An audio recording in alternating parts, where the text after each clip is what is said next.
ওনার পক্ষ থেকে যে একটা পোস্ট ভাইরাল হয়েছে বা কার পক্ষ থেকে? সবাই আল্লামা লুৎফর রহমান ফরাইজি সাহেবের পক্ষ থেকে যে একটা পোস্ট এটা ভাইরাল হয়েছে, এই পোস্টটা আসলে একটা মিথ্যাচার এবং যার বিরুদ্ধে পোস্টটা করছে ওরা ওটার মধ্যে কোনোভাবেই এই বাধা বিঘ্নতা সৃষ্টি করে নাই।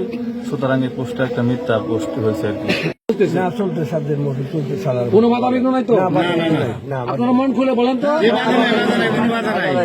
তাহলে যারা এই আজকের মাহফিল বন্ধ হয়েছে এবং প্রপাগান্ডা চালাচ্ছে, মিথ্যা প্রপাগান্ডা চালাচ্ছে, তারা কি মিথ্যা বলছে না?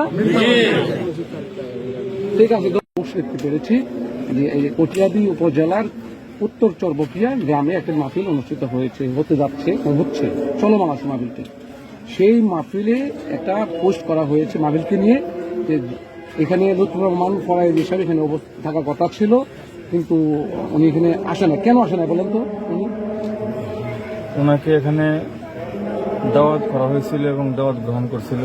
পরে এলাকাবাসীর পক্ষ থেকে একটা অভিযোগ দাঁড়াইছে যে উনি এই অভিযোগ দাঁড় করাইছে যে উনি বিগত 2016 সনে ফেসিবাদ সরকার এই নিয়ে কথা বলাতে একটা হট্টগোল সৃষ্টি হওয়ায় মামলা হয়েছে। হওয়ার পরে এলাকাবাসীর প্রায় বেশ কিছু মানুষ জেলে যেতে হয়েছে, এমনকি হেস্তনেস্ত হয়েছে।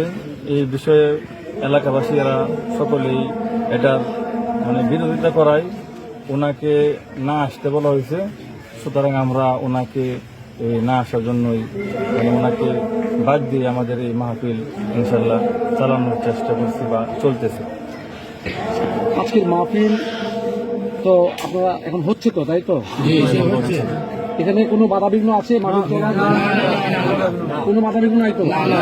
এই যে আপনারা মাহফিল করছেন, সেই ক্ষেত্রে কোন পক্ষ যদি বাধা দিয়ে থাকে সেটাও বলেন, কেউ যদি সহযোগিতা করে থাকেন সেটাও বলেন। না, আমাদের এই মাহফিল কমিটির মাহফিলের বাধা দেওয়ার কোনো পক্ষ নাই।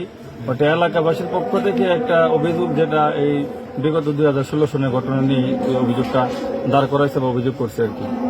জামাত শিবিরকে মাহফিল বন্ধ করার জন্য এখানে কোনো ভূমিকা রাখছে? এটাকে কোনো ভূমিকা রাখে না এবং ওনারা এই ওঠা হোক মাহফিল হোক, ওটার পিছনে তারা শ্রম দিচ্ছে এবং মেহনত করছে এবং হওয়ার পক্ষে তারা ছিল। তারাই মোটামুটিভাবে এই আজকের এই মাহফিল বাস্তবায়নের মধ্যে অনেকটা তাদের শ্রম এবং পরিশ্রম ওনারা দিয়েছে। তাইলে লুৎফর রহমান ফরাইজি একটা পোস্ট করেছেন যে জামাত শিবিরের লোকজন আজকের এই মাহফিল বন্ধ করে দিয়েছেন, তাহলে ওনার এই বক্তব্য কি মিথ্যা হলো না সত্য হলো বলেন? মিথ্যা হয়েছে। ঐক্য গরো সবাই মাঝহাবি আর লামাঝহাবি কওমি জামাত চরমোনাই সব ব্যবধান ভুলে গিয়ে ঐক্য গরো সবাই মাঝহাবি আর লামাঝহাবি কওমি জামাত চরমোনাই সব ব্যবধান ভুলে গিয়ে ঐক্য গরো সবাই। এখনই সময় বাংলার মুসলিমের ঐক্যবদ্ধ হওয়ার। প্রখ্যাত মুফাসসিরে কোরআন সারা বাংলার আলোড়ন সৃষ্টিকারী বক্তা হযরত মাওলানা কারি আব্দুর রহমান আল মাদানী সাহেব, হযরত মাওলানা কারি আব্দুর রহিম আল মাদানী সাহেব, খতিব ভোটবাজার কেন্দ্র জামে মসজিদ গাজীপুর ঢাকা। আলহামদুলিল্লাহ নাহমাদুহু ওয়া নাস্তাঈনুহু ওয়া নাস্তাগফিরুহু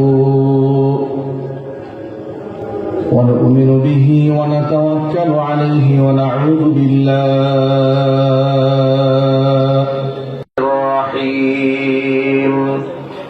ইন্নাল্লাহা ওয়া মালাইকাতাহু ইউসাল্লুনা। আমন্ত্রিত উলামা একরাম, সম্মুখে উপস্থিত